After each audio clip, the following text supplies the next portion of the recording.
అందుకే హనుమ గురించి ఒక మాట చెప్తారు పెద్దలు.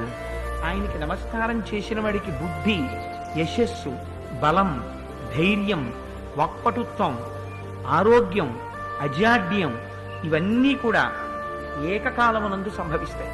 హనుమ అంటే ఒక ప్రత్యేకమైనటువంటి వ్యక్తి. రామాయణంలో ఎక్కడైనా భగవంతుణ్ణి ఆశ్రయించి భక్తులు ఉంటారు. భగవంతుడు ఏ స్థాయిని పొందాడో భక్తుడు కూడా ఆ స్థాయిని పొందిన ఘటన రామాయణంలోని.